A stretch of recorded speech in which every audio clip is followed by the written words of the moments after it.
Grabe! Sunod-sunod ang pamaskong handog sa iba't ibang lugar. Lahat ramdam ang Pasko.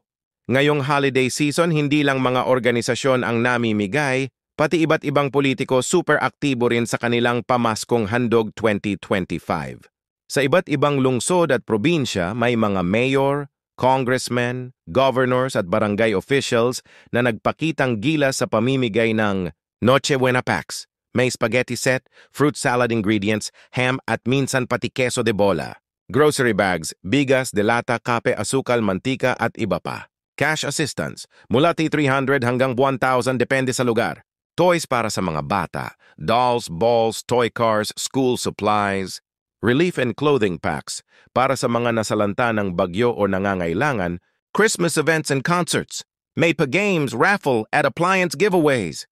Talagang punong-puno ng saya ang mga komunidad. Maraming masaya, maraming nabiyayaan, at maraming nag-upload ng kanilang natanggap.